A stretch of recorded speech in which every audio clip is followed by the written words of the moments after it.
after criticism, reading something not related to the genocide from Al Jazeera, the usual special economy.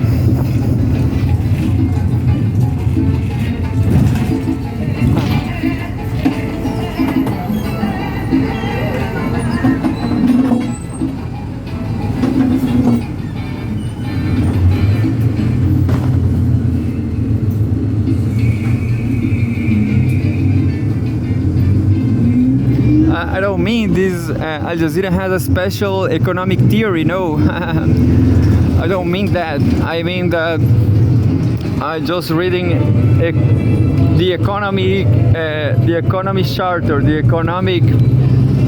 economic newspaper, economy.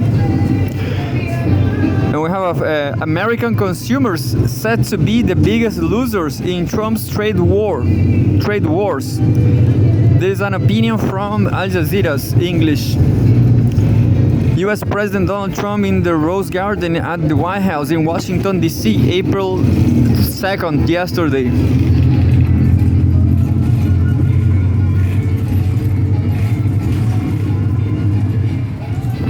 And says, but Congress can still step in to save them and the U.S. economy. But Maximilian Hess. This sounds like the end of no matter what they do. No matter what they do, I guess this is the end. By Maximilian Hess, April 3rd, updated 2 hours ago. On Wednesday, President Donald Trump announced a sweeping 10% global baseline tariff on almost all imports to the United States, claiming the move marks the quote-unquote liberation day of U.S. economy. The policy is, however, as pro-U.S. as the People's Liberation Army of China. What? Some irony. If maintained, the tariffs will prove extremely damaging to the U.S. economy, the American consumer, and the country's standing in the world. The 10% tariffs is remarkably the baseline. Trump's efforts to liberate the U.S. economy include numerous far higher tariffs. One example is the 25% tariff on all automotive imports that came into effect on his Liberation Day. Trump claims that his policy is aimed at restoring the U.S. manufacturing base, but there is no time to rebuild this capacity at a light-rap speed. Trump, of course, pays such concerns title heed. An identical 25% tariff on automotive parts is delayed only for a month and will come into effect in May. Automotive prices will skype and supply chains will jump up. The U.S. is the most car-dependent major economy. A larger share of voters will be directly hit by the move than in any other Western country.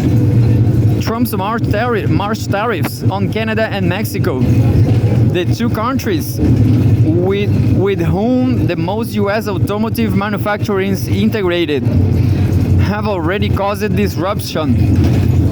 There is near universal anticipation that prices will rise. But this trend will play out across numerous other supply chains as well. Many of the closest allies of the U.S. face higher tariffs. Goods from the European Union will face a 20% blanket tariffs. Japanese exports to the U.S. will be taxed at 24%. Those from Taiwan, whose supply of ships is so critical to the US, technology industry will be taxed at 32%. India and Vietnam, two of the countries to which US supply chains have been most rerouted since Trump's first administration began, with a much sharper focus on the US-Chinese trade imbalance, face a 26% and 24% tariff respectively. The US is ill prepared for an inflationary shock. It is still fighting off the last inflation shock caused by the quote-unquote bullwhip effect from the seizing up of global supply chains during the COVID-19 pandemic and the international economic reverberation of Russia's 2022 full-scale invasion of Ukraine. The inflationary impact of Trump's tariffs will be felt sooner rather than later. Even as some of his team are scrambling to claim there will be negotiations on lowering some of the tariffs.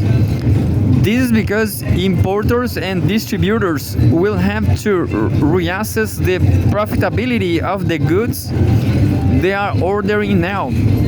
Supply chains may well be further disrupted by countermeasures from the countries affected.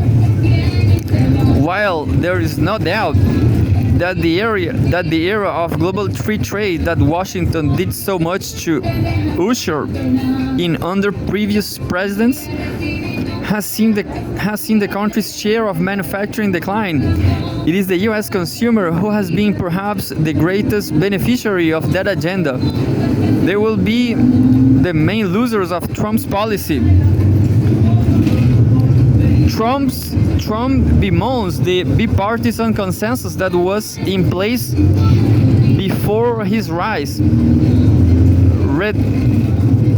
deriding the quote-unquote globalists who supposedly drove this agenda.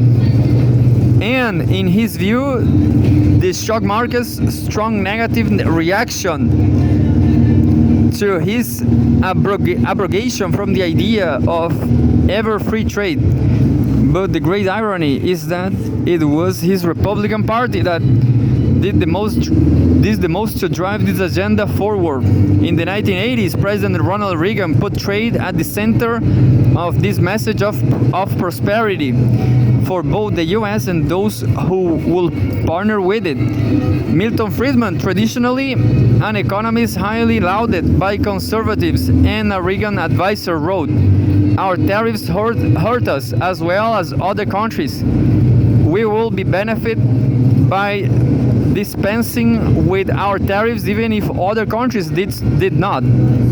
There are a few measures we could take that will do more to promote the cause of freedom at home and abroad," end quote. Reagan's Democratic opposition were late cowards when Bill Clinton brought to the North America Free Trade Agreement before Congress in 1994. More Republican senators voted for it than Democrats. Trump, however, does not plan on having any kind of congressional oversight over his latest plans, however. Even where they appear to run counter for free trade agreements with affected countries. And the opinion is bigger, but I have no time here.